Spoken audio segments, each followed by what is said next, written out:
A billionaire's son was failing every single test at the most expensive private school in America. His parents spent millions on tutors, therapists, and educational consultants. Nothing worked. But then a 65-year-old janitor pulled him aside and shared one secret that changed everything forever. This is the story of Marcus Wellington III and Samuel Jackson, two men from completely different worlds, separated by wealth, race, and social status. But one conversation between them shifted the entire trajectory of a billionaire empire and proved that wisdom can come from the most unexpected places. What happened next will challenge everything you think you know about success, intelligence, and the power of human connection. Marcus Wellington III had everything money could buy. His father, Marcus Jr., owned a tech empire worth over $2.3 billion. Their Manhattan penthouse overlooked Central Park. Private jets, luxury cars, vacation homes in the Hamptons, Switzerland, and Malibu. The Wellington Academy was the most exclusive private school in New York, where tuition cost $85,000 per year. Students here were children of Fortune 500 CEOs, Hollywood A-listers, and political dynasties. This wasn't just education, it was a pipeline to power. But Marcus was failing spectacularly. Not just one class, every single subject. Math, science, history, English literature, even art class. His GPA was a devastating 1.2 out of 4.0. Teachers whispered about him in faculty meetings. Brilliant family, but the son just doesn't have it. His parents panicked. They hired Dr. Elizabeth Kane, Manhattan's most expensive educational psychologist, at $500 per hour. She diagnosed Marcus with test anxiety, ADHD, and processing disorders. The medications made him feel like a zombie. Next came the parade of tutors, 7 different ones in 2 years. Harvard graduates, former prep school headmasters, Ivy League professors. Each one quit within months, frustrated and defeated. "I've never seen anything like this," one Princeton PhD told his parents. "He understands the material perfectly during our sessions, but something happens during tests." Marcus's father tried everything: bribes to teachers, threats to withdraw million-dollar donations. He even considered switching schools. But Marcus's reputation had spread throughout elite academic circles. The Wellington boy who can't test. The pattern was always the same. Marcus would sit in class, stare at the test paper, and his mind would go completely blank. His hands would shake. His heart would race. The numbers and words would blur together into meaningless symbols. At home, the dinner table became a war zone. His father's voice would boom across their marble dining room. "Your grandfather built this empire from nothing. Your legacy is crumbling before you even graduate high school." His mother would cry silently, wondering where they went wrong. They had given him everything. Why couldn't he just pass a simple test? The breaking point came during Marcus's junior year SAT prep test. The room was silent except for pencils scratching paper and the slow tick of the wall clock. Marcus stared at the first math problem. If a train travels 60 miles per hour, his vision tunneled. His breathing became shallow. When the results came back 2 weeks later, Marcus had scored 720 out of 1,600. The college counselor's face went white. His father's reaction was explosive.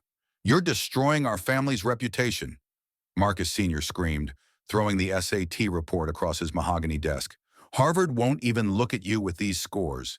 Yale, Princeton, Stanford. Forget about it. 40 generations of Wellingtons have built this name, and you're going to be the one who destroys it." That night, Marcus found himself alone in the school library at 11:30 p.m. The building was supposed to be empty, but he had convinced the security guard to let him stay late. He sat surrounded by open textbooks, his notes perfectly organized in color-coded binders, tears streaming down his face. This was his routine now. Every night after dinner's battlefield, he would escape to this sanctuary and study until his eyes burned. But no matter how many hours he put in, the pattern remained the same: preparation, panic, failure. Samuel Jackson was quietly mopping the floors nearby, his cart squeaking softly across the marble. At 65, Samuel had been the night janitor at Wellington Academy for 15 years. To most students, he was invisible. Just another service worker in navy blue uniforms who emptied trash cans and cleaned blackboards. But Samuel was different. He noticed things. He watched. He remembered. While other students left their books scattered everywhere, treating the library like their personal living room, Marcus always organized his materials perfectly. His notes were color-coded, highlighted with precision, beautifully written in fountain pen. His textbooks were pristine, with careful annotations in the margins. Samuel had been watching this ritual for months. The same boy, night after night, studying harder than anyone he'd ever seen, yet crying with frustration and failure. "Son," Samuel said, approaching carefully with his mop bucket, "I see you here every night. I see how hard you try, but I also see something else that nobody's talking about." Marcus looked up, startled. In his 2 years at this school, none of the staff had ever spoken to him directly except to serve him lunch or deliver messages. "I'm sorry, I know I'm not supposed to be here this late," Marcus mumbled, starting to pack his books. No, don't leave," Samuel said, setting down his mop. "I want to tell you something that might change everything." Samuel pulled out a folding chair and sat down across from Marcus. This was unprecedented. A janitor sitting at the same table as a Wellington. But something in Samuel's eyes made Marcus stay. "You know what your problem is?" Samuel asked, his voice gentle but direct. "You're not stupid. You're terrified." "What do you mean?" Marcus asked, his voice barely above a whisper. Samuel pulled out a worn leather notebook from his back pocket. "I've been watching students in this school for 15 years. I've seen thousands of them come and go. And I've learned something that all those expensive doctors and tutors don't understand." He opened the notebook to reveal pages of careful observations about different students, their study habits, their body language, their patterns of success and failure. "The smartest kids often struggle the most," Samuel continued. "You know why? Because smart kids understand consequences. They can imagine failure before it happens. And when you can imagine disappointing everyone who believes in you, that fear becomes bigger than the fear of the test itself." Marcus's eyes widened. No one had ever explained it this way. Samuel pointed to Marcus's perfectly organized notes. "Look at this work. This is the work of a brilliant mind. Your handwriting, your organization, your annotations. This shows intelligence and care that most students never develop. But when test time comes," Samuel continued, "you're not thinking about solving the problem in front of you. You're thinking about your father's face when he sees another F. You're thinking about disappointing your mother. You're thinking about the family legacy, the Harvard expectation, the pressure of being a Wellington." Marcus felt tears starting again. "But I study for hours every night." "That's exactly the problem," Samuel said, leaning forward. "You're studying to avoid failure, not to actually learn. There's a massive difference." Samuel turned to a fresh page in his notebook and drew 2 circles. In one circle, he wrote, "Study to avoid pain." In the other, "Study from curiosity." When you study to avoid pain, to avoid disappointing people, to avoid being seen as stupid, to avoid destroying the family name, your brain goes into survival mode. It's focused on the threat, not the learning. But when you study from curiosity because you want to understand how things work, because you find the subject interesting, because you want to solve problems, your brain relaxes and absorbs information naturally. Marcus stared at the 2 circles, something clicking in his mind. "Here's the secret nobody taught you," Samuel said, his voice carrying the weight of years of observation and wisdom. "Stop studying to impress your father. Stop studying to get into Harvard. Stop studying to maintain some family reputation." He leaned closer, his voice becoming more intense. "Study because you are curious. Study to solve problems that interest you. Study to become the person you want to be, not who they want you to be." Samuel pointed again to Marcus's organized notes. "This beautiful work tells me you have a gift for understanding complex information. But when test time comes, instead of using that gift, you're paralyzed by expectations.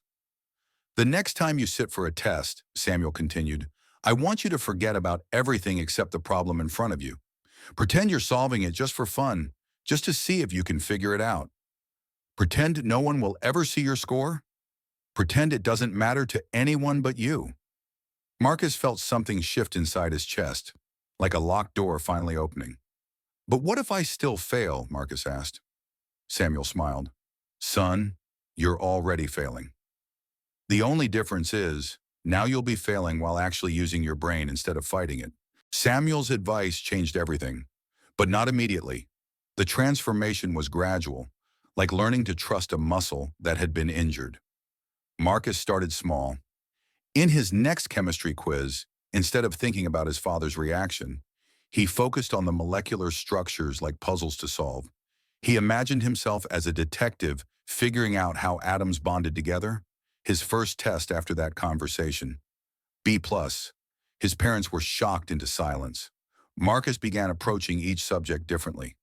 In history, instead of memorizing dates to avoid failure, he became curious about why civilizations rose and fell. In mathematics, instead of fearing equations, he saw them as logical patterns waiting to be decoded. The change was remarkable. Within 3 months, Marcus's GPA jumped from 1.2 to 2.8. By the end of junior year, he was pulling a 3.4. His SAT score improved to 1480 on the retake. But more importantly, Marcus discovered something unexpected. He had a passion for environmental engineering. Not because his father suggested it, not because it was prestigious, but because he became genuinely curious about solving climate change problems. The conversations with his father changed too. Instead of dinner table battles, they began discussing Marcus's ideas for renewable energy systems. His mother stopped crying and started asking questions about his projects. Marcus got into Stanford, not because the family name opened doors, but because his application essay about learning to overcome fear resonated with admissions officers. He wrote about Samuel's wisdom and how it transformed his relationship with learning. During college, Marcus developed revolutionary water purification systems that could work in developing countries. His senior thesis became the foundation for a patent that attracted venture capital attention. Today, Marcus Wellington III runs Eco Solutions, a billion-dollar clean energy company that has created jobs for thousands and helped reduce carbon emissions across 3 continents. His innovations in solar panel efficiency and water purification have won international awards. Marcus still credits Samuel Jackson as the person who changed his life. When Samuel retired last year at age 75, Marcus bought him a beautiful house in North Carolina near Samuel's grandchildren. They talk every month, and Marcus visits whenever he's on the East Coast.